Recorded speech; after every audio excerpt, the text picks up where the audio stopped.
Warren Buffett's Berkshire Hathaway owns 21.6% of American Express, making it the company's largest shareholder. But why has the Oracle of Omaha held this position for decades? It seems like an old, slow-growing business that doesn't have that much to offer.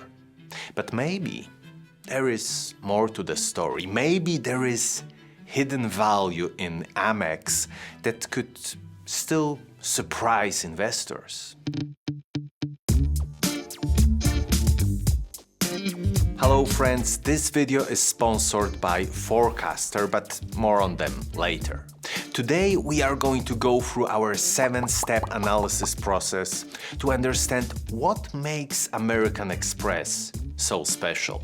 Is it just the brand power, the business model, or is there something else that keeps Buffett so committed while other super investors reduce their positions? American Express operates as a closed-loop model, which makes it significantly different from competitors like Visa and MasterCard. Unlike these companies, AmEx issues its own cards directly to consumers, signs up merchants directly, and lends money to card holders.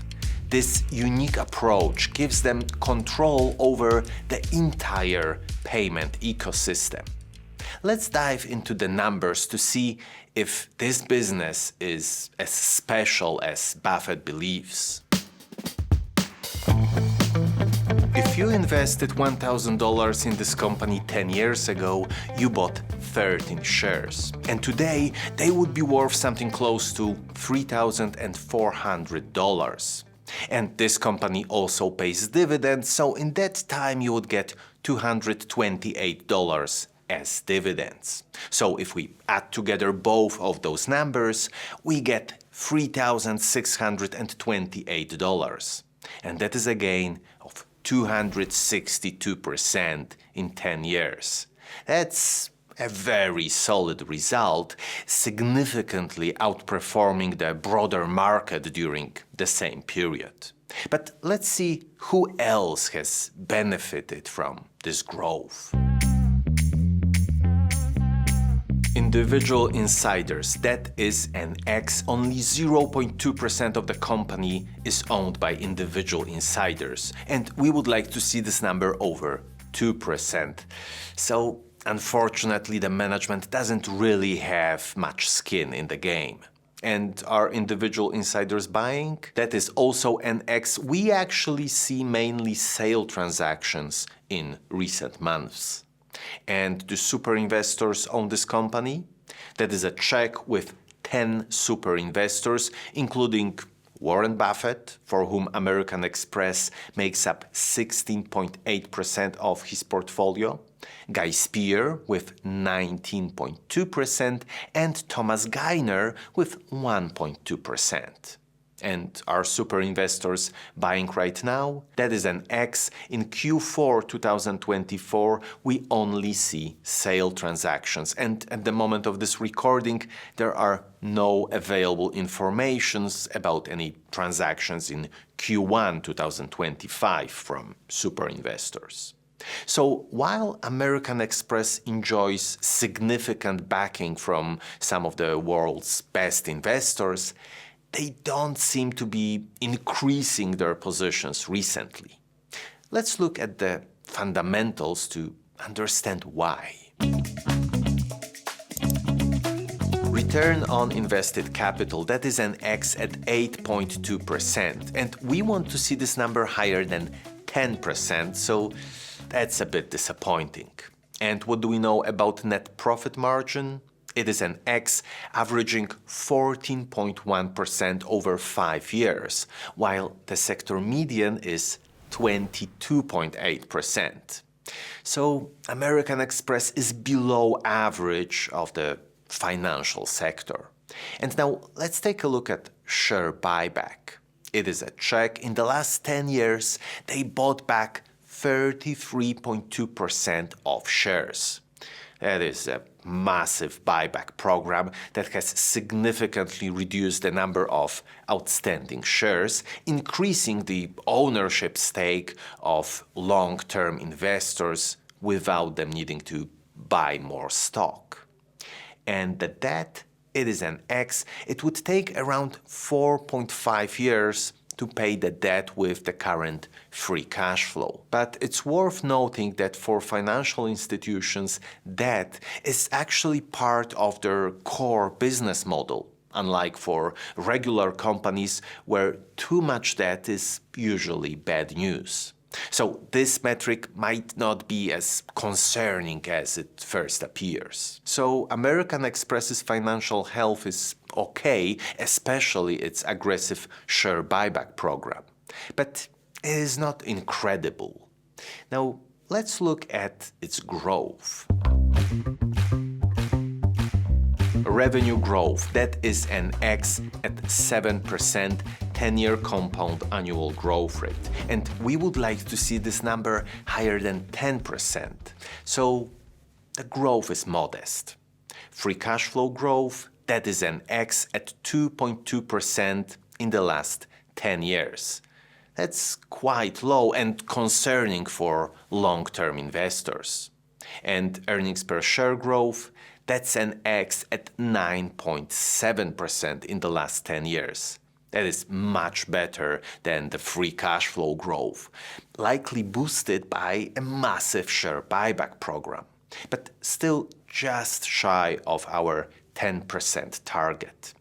The growth picture for American Express is not really appealing, but let's see how they are rewarding shareholders directly. Dividend yield is 1.2%, so shareholders can expect to get $3.28 annually per share. And the payout ratio, that is a check at 21.4%. And we want to see the payout ratio somewhere between 20 and 50%. So that's right in our preferred range, meaning that AmEx is returning a healthy amount of profits to shareholders while retaining enough to fuel future growth. And what about dividend growth? It is a check at 11.7% 5-year growth rate. That's excellent news for income investors. American Express has consistently increased its dividend payments at a rate that significantly outpaces inflation. So the dividend story looks quite strong for American Express, even if the current yield is relatively modest. Now, let's see if the current price represents a good value. Usually we use a discounted cash flow analysis to value companies, and we are of course going to do that today as well, but we will also use a different approach. Let's start today's valuation with calculating the PEGI ratio. So we will use our PEGI ratio calculator, which you can get access to for free by clicking the link in the description. PEGI stands for Price to Earnings Growth and Dividend Yield Ratio. It's the simplest way to determine if a company is undervalued, overvalued, or fairly priced. So let's enter the PE here. It is 18.7. Then growth rate, let's assume a growth of 8%, which is a bit below the earnings per share growth from the last decade.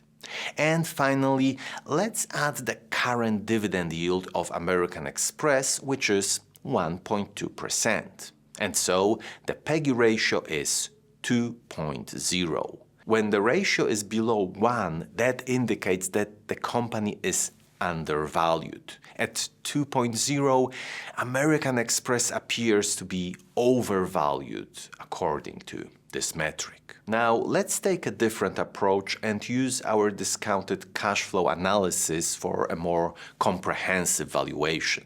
So, in the low scenario, we will estimate a growth of 7% for the first 5 years and then 5%. So this is a story of a gentle slowdown for the company.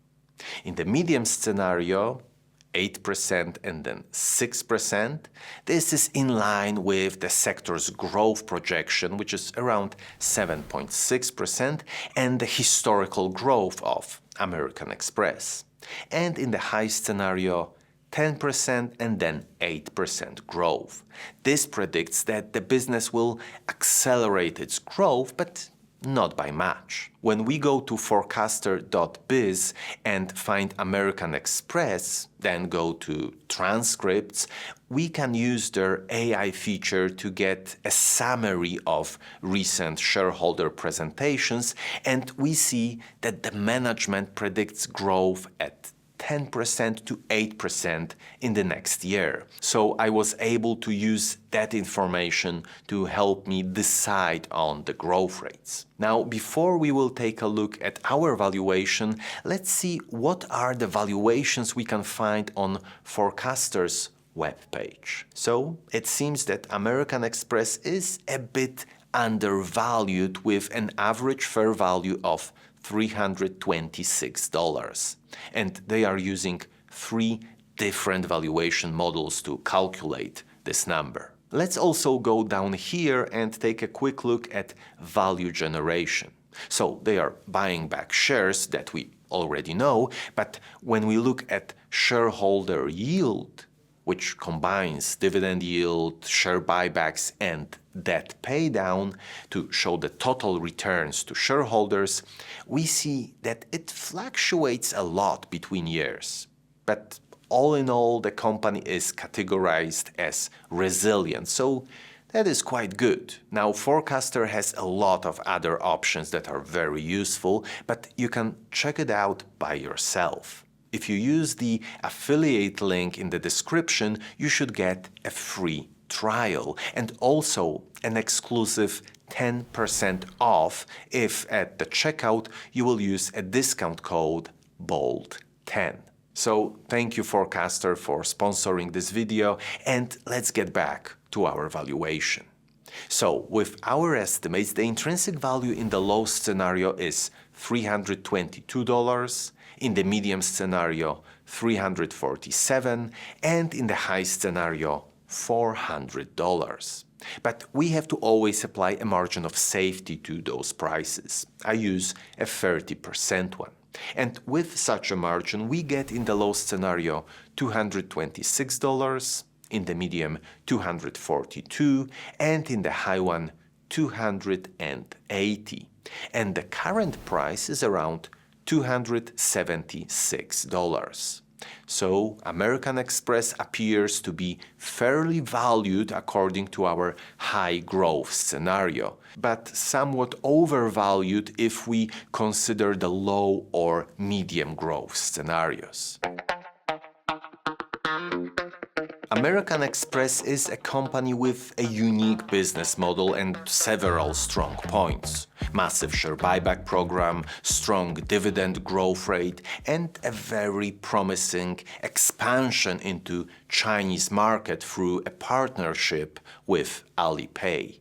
This collaboration allows cardholders to make payments at millions of merchants across mainland China, significantly expanding AmEx's presence in the Chinese market. But there are also some concerns. Modest revenue and free cash flow growth, below average profit margins compared to the financial sector, and limited insider ownership.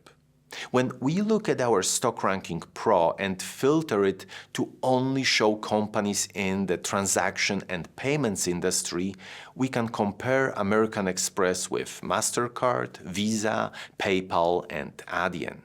When we sort it by the value difference, we see it is the second cheapest company in the industry.